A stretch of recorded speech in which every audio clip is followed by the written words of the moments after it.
God knew what he was doing. Whether District Attorney of San Francisco, Attorney General of California, United States Senator, or in the White House,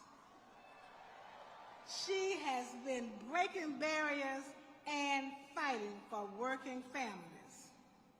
Her decades of leadership to move our country forward and exemplify our collective mission, but also our power as Black women. Our God-given power. God knew what he was doing. Whether she was in the White House leading our government or interfacing with foreign leaders across the world, she continues to make us proud. God created a vessel. I have known her for a number of years and have had the great fortune to work alongside her as the Vice Chair of President Biden's Board of Advisors for HBCUs. What I know and what you all have seen is that Vice President Harris is truly bound by the bonds of sisterhood and empowered by a commitment to servant leadership. You know, after God created her and shaped her, he touched her to become a soror.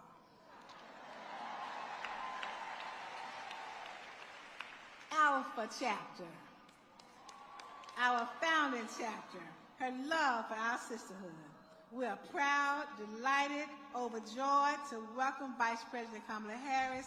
Please stand and receive our sorority sister. You can stand. Please stand. And not to dance. Audience, you may stand.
Please have a seat. We have so much to talk about.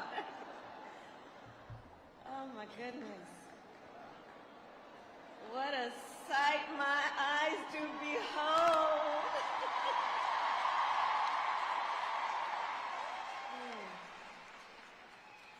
It is so good to be here. I can't even explain how this feels. I can't even explain how this feels.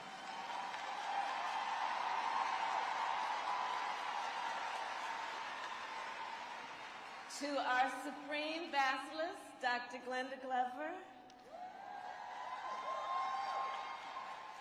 members of the Directorate, former Supreme Bacilli, and all who serve Alpha Kappa Alpha Sorority Incorporated.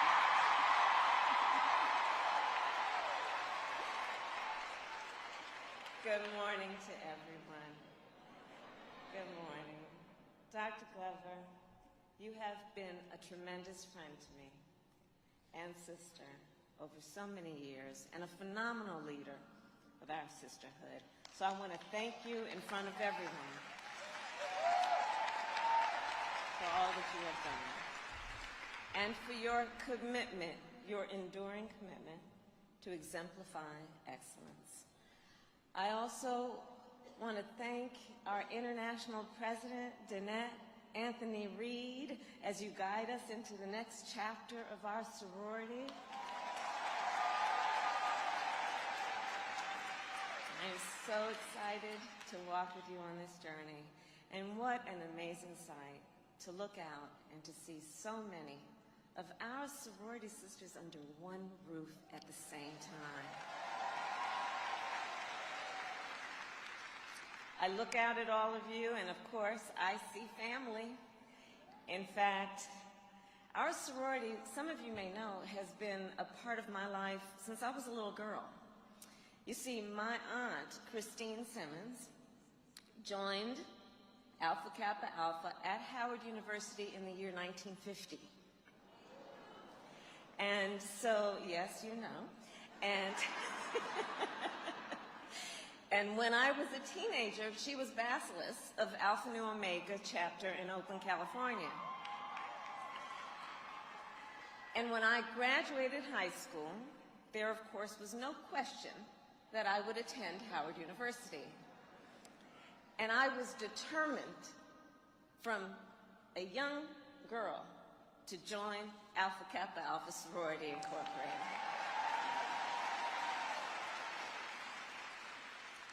And of course, this sisterhood remains a key part of who I am today.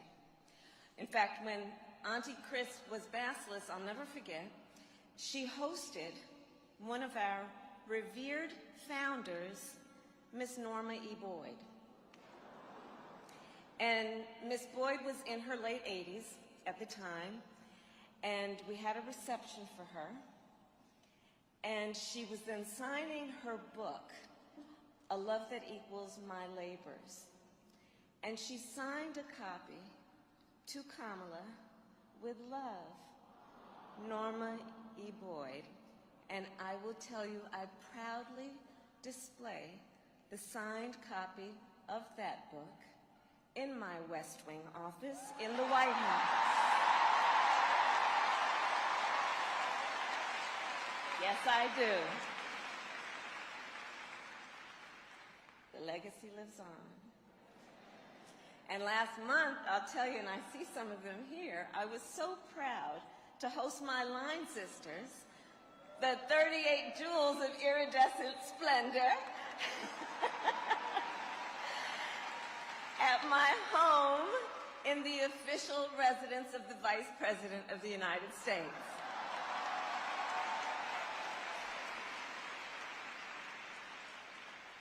All of that being just one of the thousands of stories of how enduring and lifelong and through the generations our sisterhood is. Our sorority, along with all the Divine Nine organizations, was founded to create lasting bonds of community. All of our founders were acutely aware we needed to build networks of support for young Black men and women who attend college in America. AKA, of course, was the first sorority created to meet this call. As we all remember, Ethel Hedgeman Lyle led the effort to found our sisterhood. And in the face of terrible challenges, just think, in the year 1908, when our sorority was founded, 89 Black people were lynched across the country. Just think, at the time of the founding of our sorority, American life was deeply segregated. When Miss Lyle attended Howard, less than a quarter of the students were women. And yet, despite all of this, and perhaps because of it, she believed in the power of sisterhood and in the power of service to create desperately needed social and legal change. Beliefs that guide us all to today. Our legacy is service to all mankind. And our work in Mississippi alone over the last 87 years is a perfect example. During the Great Depression, our sorors provided free medical care to poor Black women in the Mississippi Delta.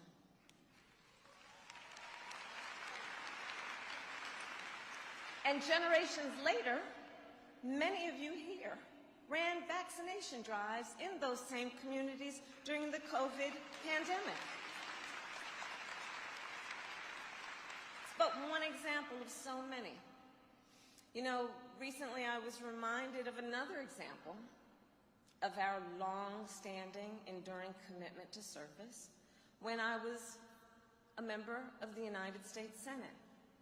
So, across the street from the United States Senate, in my office, it's in the Hart Building it's called, sits the Library of Congress. And I would visit the Library of Congress from time to time. And one time I visited, and the librarian was very proud to show me an old photograph from the year 1950 of President Truman. He was meeting with representatives from the National Panhellenic Council, which included a member of our sorority, to talk about ending employment discrimination in America. And fast forward to today. There are recent photographs, very recent, of the Divine Nine presidents at the White House while they met with me in the ceremonial office of the Vice President of the United States.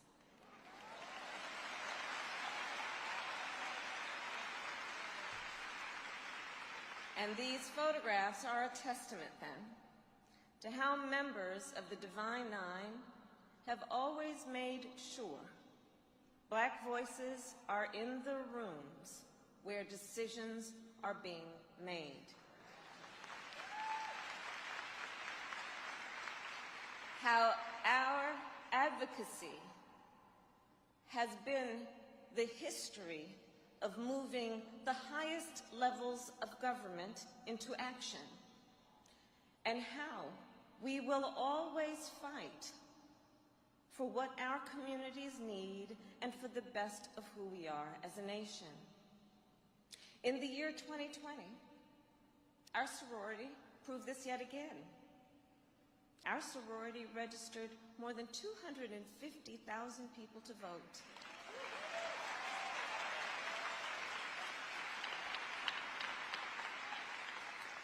Our sorority teamed up with our Divine Nine sisters and strolled to the polls. Indeed. And with the entire Divine Nine to combat voter suppression. And I will never forget how, during those long days, you turned out for almost every rally and campaign event. In fact, at one of my events, I was in a hold room in the back, and some folks who were working the event came in and they said, "Ma'am, there are a bunch of ladies out there wearing pink and green, and they'd like to see you." And of course I said, "Well, you bring them in immediately. Those are my sorors."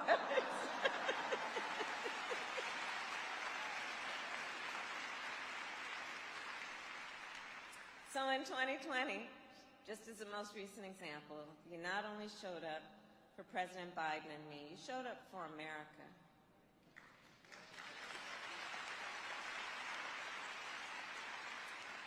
And together, we were joined in our fight for progress, which is part of our legacy. Together, we said, we must fight to address the current challenges we face as a nation, and that we are prepared to lead on issues like the Black maternal health crisis in our country. Because we know Black women are 3 times as likely to die from pregnancy-related causes. And we know women in rural America are more than 1.5 times more likely to die. So, after the election, the President and I and all of us elevated the issue of maternal health to a national priority, building on the work that we did together over the years. In fact, for the first time, we hosted the women most impacted, Black women, rural women, Native women, to the White House to discuss, get this, at the White House to discuss the importance of doulas.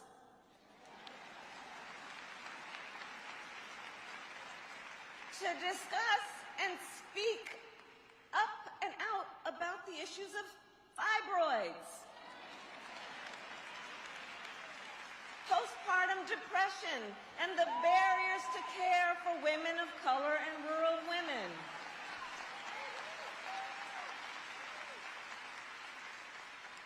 Because we're not going to be quiet when we know there is a role and a need for us to serve.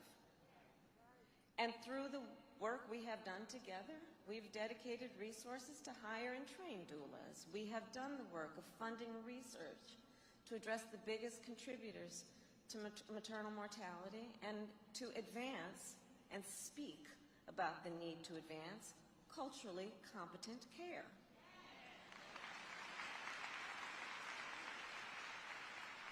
Through the work that we did together on this issue, we have now got to the point where we have encouraged, in a positive way, encouraged states, urged them, cajoled them, to understand that Medicaid postpartum coverage should not just be 2 months, it should be 12 months.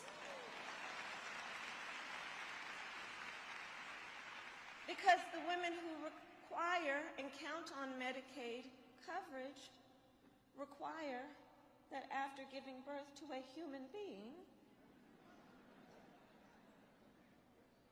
that their needs are recognized for beyond just the first 2 months. And this will benefit over 250,000 women as of today.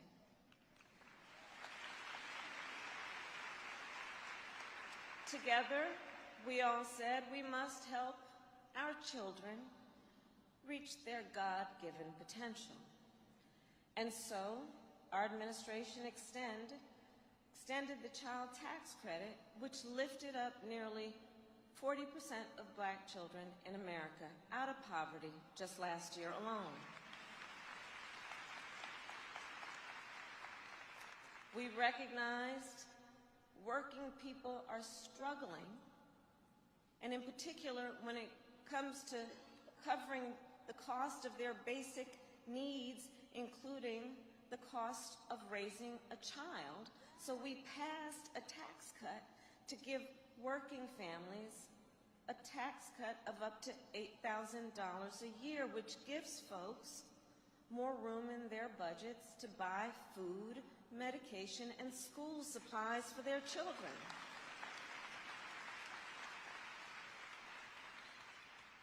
We've been traveling the country. Many of you have joined me in different places in our country to talk about the long-standing, very serious problem of lead pipes, where our babies are being forced to drink toxic water, having well-documented then health consequences, including consequences to their ability to learn.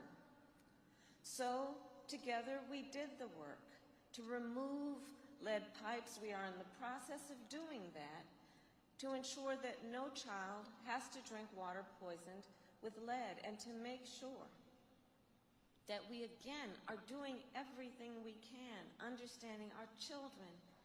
God has given them so much capacity, but we here on earth must do our part to make sure they are protected and can live in an environment that allows them to thrive, which is why together we also have addressed the issue of high-speed internet. Because I know there are a whole lot of folks here right now who know what that pandemic meant to your child's ability to learn and go to school, and what that required in terms of you having access and being able to afford high-speed internet. I travel the country. I can't tell you how many parents I met who would have to go and drive the kids to the local fast food restaurant or library to have access to the public Wi-Fi there. The kids would be in the back seat of the car trying to do their homework. We know what an education means in terms of what it allows for the future of one's ability to grow and succeed. However, so many of the children in our country will be impaired in that ability if they don't have the basic tools like access to high-speed internet. So we've invested billions of dollars to provide what we know needs to be access to high-speed internet across the country, including subsidies for low-income and working families so that they can afford it even if they have access. We have talked about the fact that so many of our children, and therefore their families and their parents, are in need, in dire need of support when it comes to those children who have disabilities. And what we need to do to ensure that the families have resources they need. So we are fighting together for home health care, work, that it is affordable. We are fighting to say that if we want to have a nation that can compete around this world, Dr. Glover talked about it. I have been traveling all over this world as vice president. I have met with, I'm told, at least 80 prime ministers and presidents, talking with them about the challenges that face our world. One of the common themes everyone knows is you invest in the children of a nation, you are investing in the future of a nation.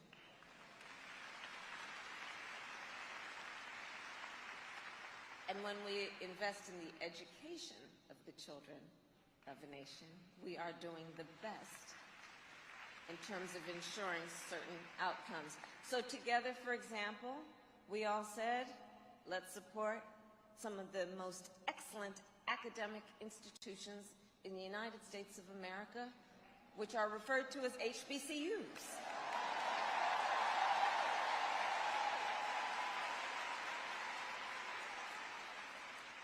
And under Dr. Glover's leadership, our sorority raised millions of dollars for HBCUs.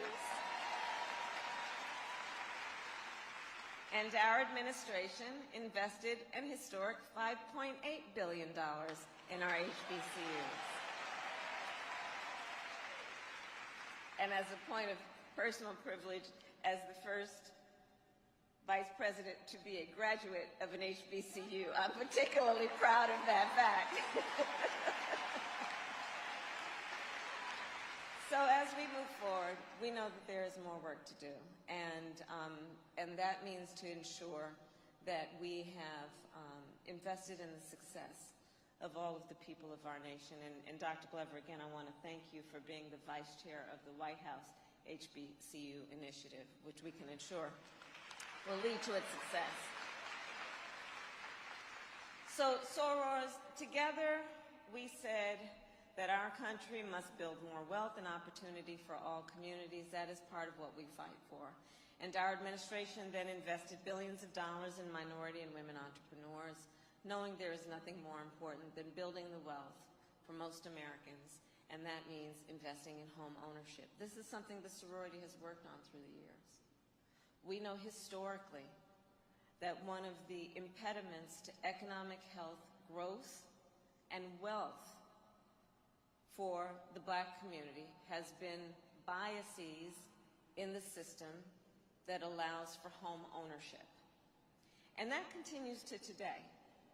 So I've met with many of the leaders here and around the country to talk about the fact that one of the remaining issues in terms of the bias in the system is the bias in home appraisals. You all, right? You've heard the stories of how a Black family wants to sell their home or learn the value of their home because maybe it is then the assets of that home that will be the basis of sending their child off to college or helping their child grow a business. And then the appraisers come in and the family knows, no, that sounds like a low estimate. of the value of our home. And there are stories, which I'm sure we've all heard, about that family then having friends of the family, another family, who are white, and inviting them to come in and put up their family pictures. And the black family takes down their own, leaves the house for a couple of days, and the appraiser comes in, and lo and behold, the same house appraises for a higher amount. So one of the issues we've been dealing with is speaking that truth and dealing with it around what we need to do to eliminate racial bias in home appraisals, understanding when we have an economic agenda, the value of a home for so many of our families is the greatest source of their wealth and intergenerational wealth. So moving forward, that is part of the work that we have done so that we can make sure that folks can realize the full and actual value of their home. When we look at then where we are, we also know that together we said police reform is long overdue. We cannot stop having that discussion. And President Biden issued an executive order to increase accountability in policing, including a ban on chokeholds in federal law enforcement. And there's still more work to do. And last but not least, together we said we needed better representation on the federal courts. You know where I'm going. So first, I will tell you and share with you, we have appointed the most diverse group of judges in the history of the United States,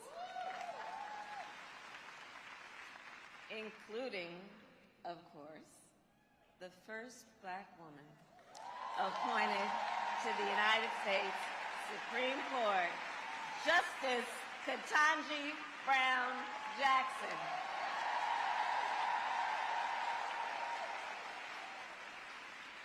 And I was so proud to be a part of that process.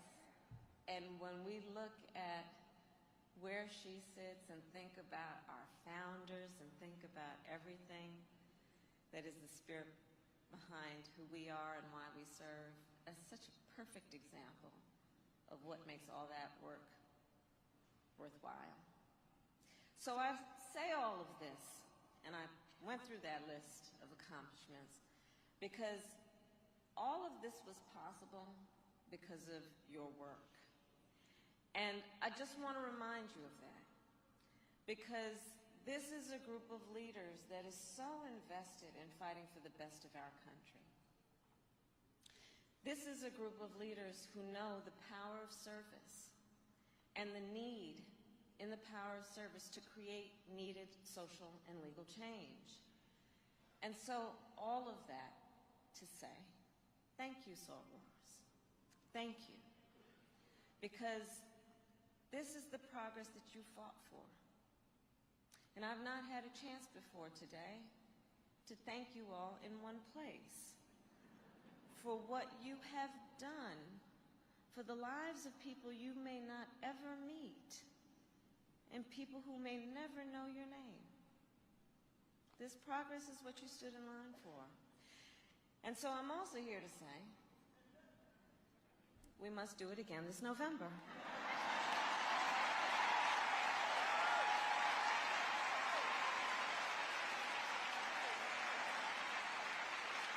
Because there is still more work to do.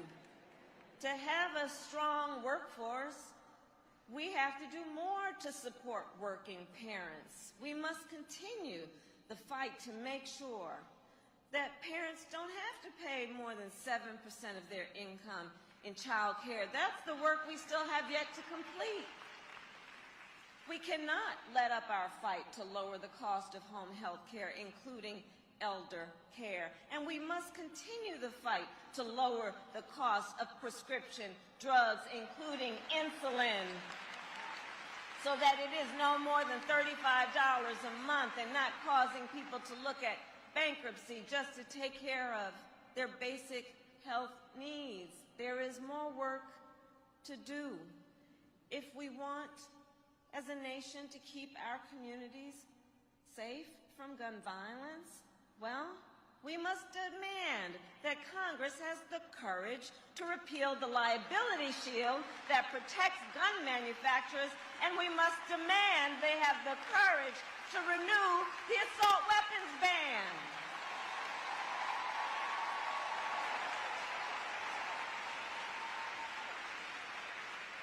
We have lost too many precious lives. I attended the funeral in Buffalo of an 86-year-old grandmother. And you know her story, and if not, I will share with you. She was going to the grocery store after having left her husband, who she'd been caring for, who was in a nursing home.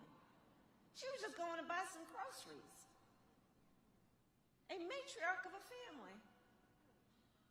So in Buffalo, in Uvalde, those babies and their teachers. In Highland Park, I went there within 24 hours of that massacre that was supposed to be a parade route. And in communities and cities across our country. Listen, as we applaud, and we must applaud, our President Joe Biden for signing the first federal gun safety bill in 30 years. He signed it. And there is still more work to do to see it through.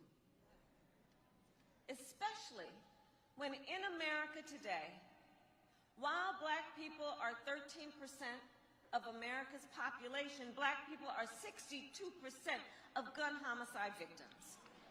This is our issue. This is our issue in terms of our leadership on this issue of the need for reasonable gun safety laws. It is an issue on which we lead because we know we have so much at stake as leaders in our country.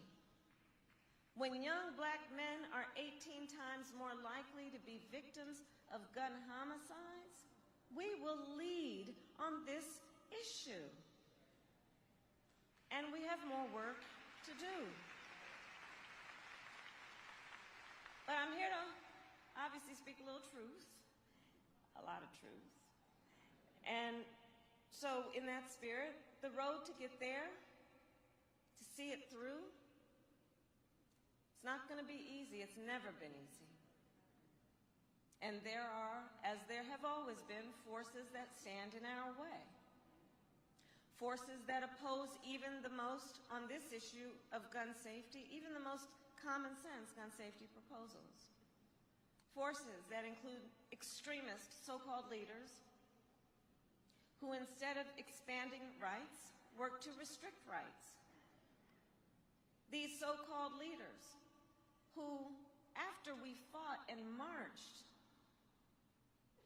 members of our sorority being among the greatest leaders, fought for the right to vote. These so-called leaders right here in this state and in other places in the country making it more difficult for people to vote.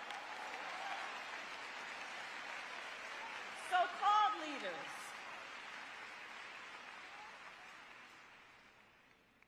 In neighboring states, making it even illegal to give folks food and water as they're standing in line to vote.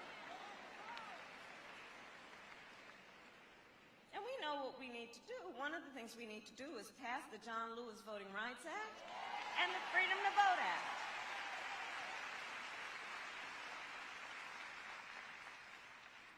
So-called leaders. So-called leaders who are in the process of criminalizing doctors and punishing women who want to make health decisions for themselves.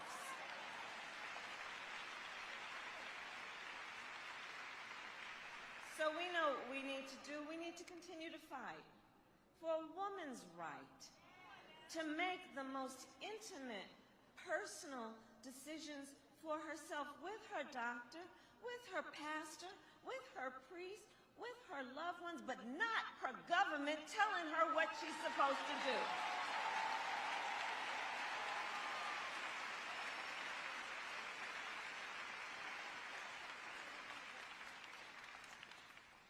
So, all of this to say that we have a legacy of fighting for social and legal change in our country. And when we have done that, everyone has benefited. When we have fought for social and legal change, it has never been about fighting against something. It's about fighting for something for the benefit of all mankind.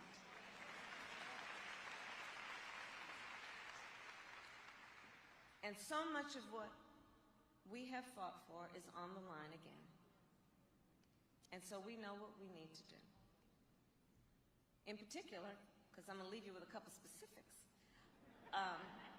we need 2 additional United States senators to protect voting rights. We need 2 additional United States senators to protect a woman's right to make decisions about her own body. And we need to elect people who will defend these rights up and down the ballot, from district attorneys to state attorneys general to local sheriffs to governors. And to make this happen, let us do what we do best. We build coalitions. We know how to do that. We got the meanest, baddest phone trees in the world. We know how to network. We are fueled in the deeply held belief that we all have so much more in common than what separates us. So let's do the kind of work that we have done, because we do it so well, and continue to activate and organize our communities. Let's continue to be on the front lines of the greatest movements for progress in our country. And I'll close with this. Our soror, the great Coretta Scott King, once said that freedom must be earned and won in each generation. I look out at this extraordinary group of leaders, and I see among the folks here a young woman who is still making her way through college, sitting next to a woman who has served her community in pink and green with pride for over 75 years. Ours is an intergenerational sisterhood.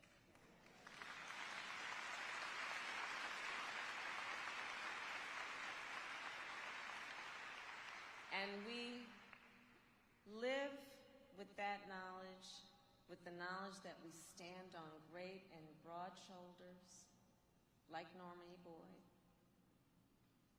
We live knowing that we are their legacy, that we learn from each other, that we teach each other, and that we have always been about fighting for the best of our country.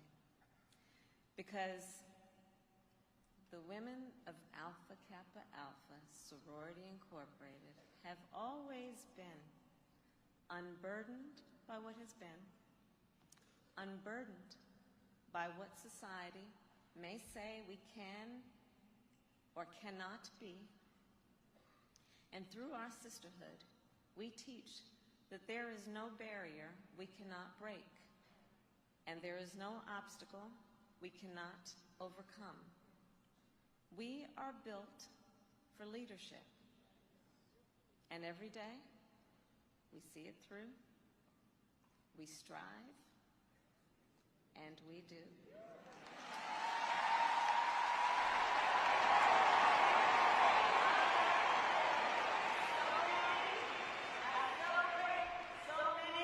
And today I honor the first Alpha Kappa Alpha. Thank you all very much.